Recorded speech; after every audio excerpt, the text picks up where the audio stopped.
Welcome to Good Evening KU. I'm Taylor Thomas. And I'm Rose McHale. So last week we talked a lot about you being in Chicago and going for your birthday weekend. Yes, it was very fun. I had to get up super early on Friday morning for my flight. It was at 7 a.m. And you know, it takes an hour to get to the airport, but we just ended up running around all day long and it was so fun. That is such a quick and easy flight from Kansas City to Chicago. It's like an hour, like 50 minutes tops. It's awesome. Yes, they actually said that it was going to be an hour and 50 minutes, and then we got in 50 minutes early, and I was kind of stuck at the airport for a while. Oh no. It was fun. That's fun. Well, it looks like you went and did a lot of things, like the bean. Yes, of course. That's very fun. I had to drag my sister there because, you know, she lives in Chicago. It's such a tourist thing. People make fun of it. She said that, but... Yeah, but it's so fun, like, taking so many photos at the bean, too, as well, because you can, like, look up and take pictures, and it's the entire thing is a... yes, the whole skyline is there. Right, too. That's so pretty. And she it looks definitely like it was a beautiful day there, too. Yeah, it was a really nice day when we went there. Good. I went Super there warm. with 3 friends. They came in over winter break, and it was the coldest day ever, and they dragged me to the bean as well. So I was like, was there snow? No, there was no snow, but it was maybe, good. like, the wind chill was -degrees. It was so cold outside. You also went to the Crown Fountain. Yes, it's just right down the block from the bean. I was so confused. I just turned the corner, and I see 2 buildings with giant faces on them that are kind of moving. There's one. Yeah, there they are. They're so fun to watch in the summer. There's like a few inches of water on the ground, and the whole thing, it kind of turns into like a public water park. And it's so cute watching like little kids run up and run all around in their clothes. I'm sure their parents get so frustrated, like dragging them home as they're soaking wet. But so it's definitely something unique to the city. It's very cool. Random, but brings cool. some character. Yes, and also the Field Museum that we talked about. I have never been there in a very long time. How would you think? It was very fun. It's like a history science museum.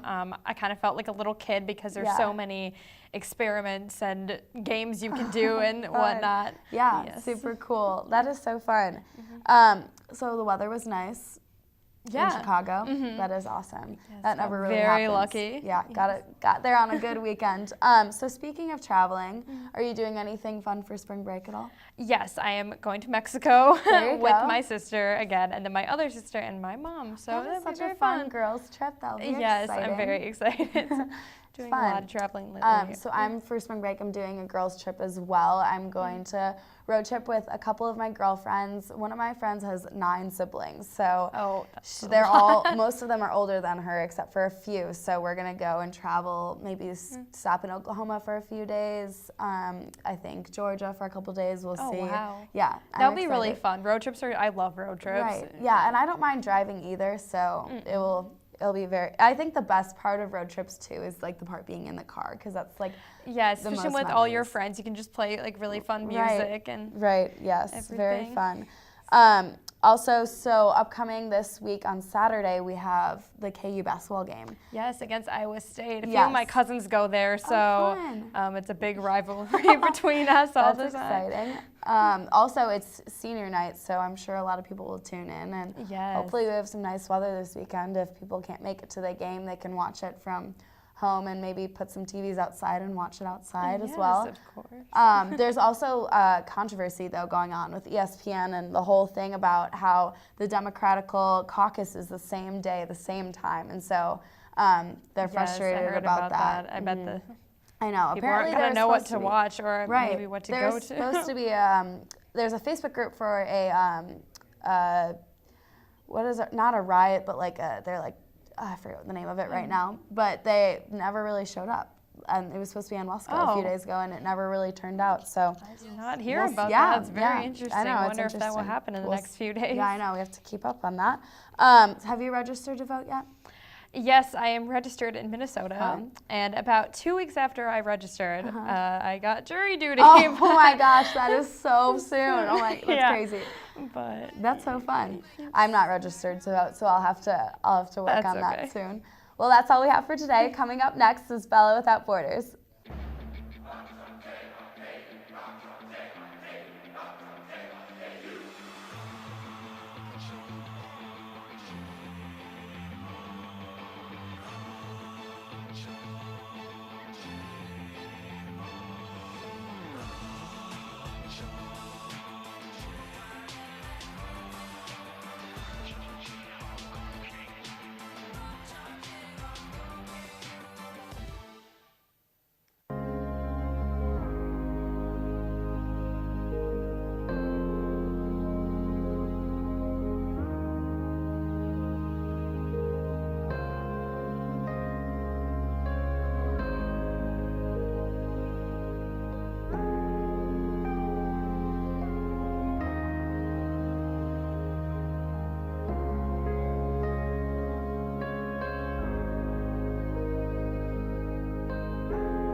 Welcome back to Bell Without Borders. Today I'm here with KU Architecture Professor Joe Colistra.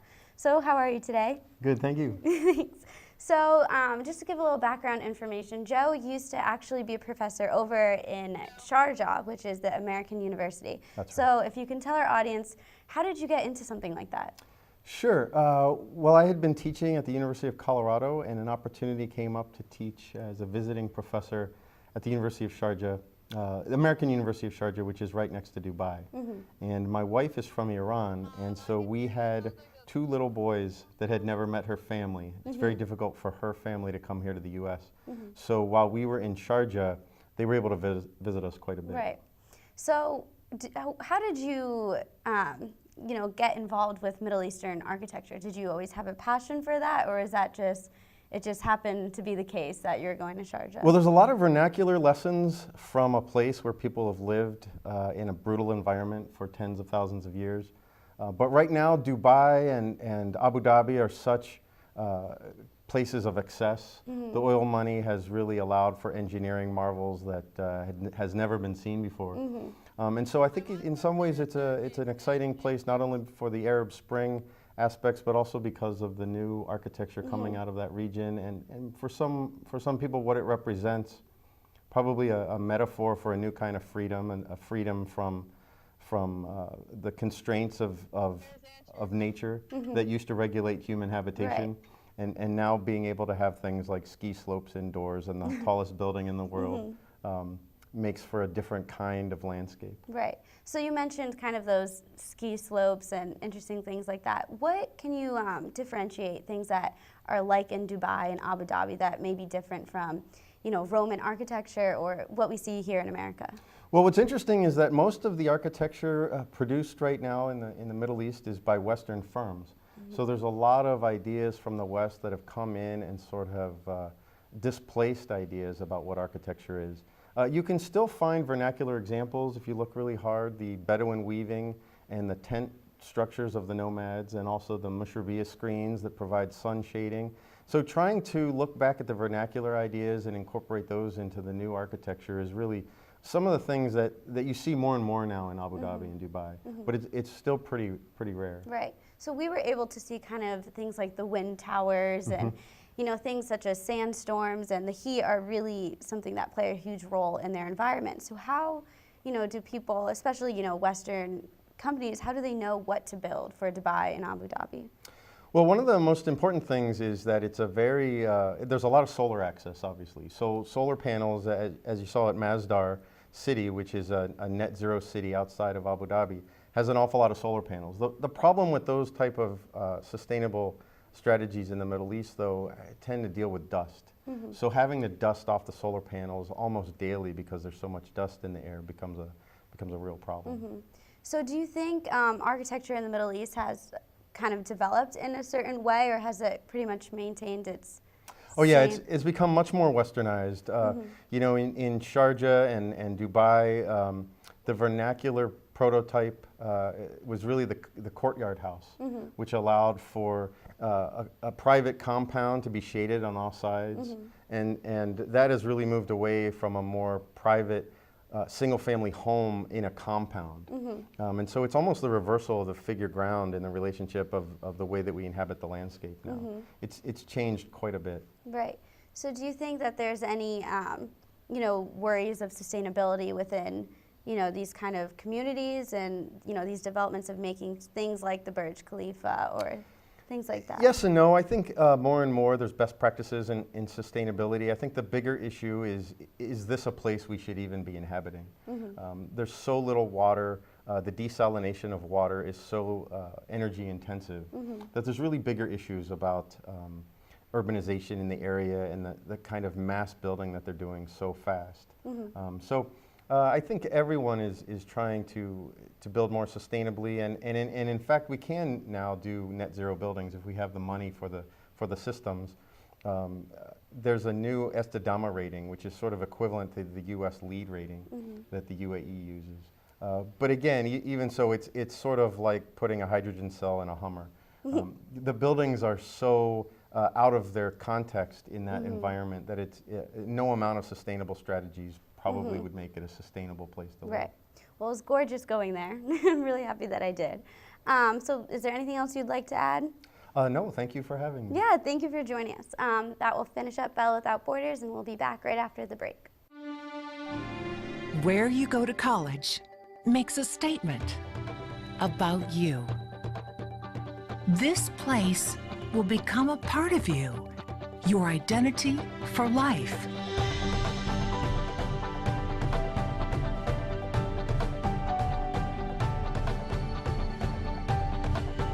The University of Kansas, a great place to be you. Welcome back, I'm Al Moore. And I'm Chloe Cudney. This is your Good Evening KU News Update. Student Body Vice President Zach George announced this afternoon that he is resigning effective next week. According to a University Daily Kansan update, George is resigning because he accepted a position with the National Association of Counties in Washington, D.C. George said in an email that he is meeting with the appropriate people to ensure the replacement process is smooth and seamless. The UDK is also reporting that Democratic presidential candidate Bernie Sanders will be in Lawrence on Thursday night. Sanders is scheduled to speak at the Douglas County Fairgrounds Community Building at 7 p.m. The Kansas State Caucus will be held on Saturday afternoon. The final home men's basketball game will also be on Saturday afternoon against Iowa State. It will be senior night and also Bob Davis's last home game in Allen Fieldhouse. Tip-off is at 3 p.m. The men's basketball team put an exclamation point on this year's Big 12 conference title with an impressive 86-56 victory over Texas on Monday night in Austin. The Jayhawks opened the game with a 15-0 run and never looked back in handing the Longhorns their worst loss of the season. The win gave KU sole possession of its 12th consecutive conference title. It's been nearly 2 years since Malaysian Airlines flight MH370 disappeared with 239 people aboard. Now just 6 days away from that 2-year anniversary, Malaysian officials are reporting that there is a high possibility that a piece of debris found on a sandbar off Mozambique is from that flight. Investigators in Malaysia, Australia, and the United States have examined photographs of the debris and are working together to identify it. And that will wrap up today's news segment. Keep watching, and after the break, Warren will be back here with an update on the weather.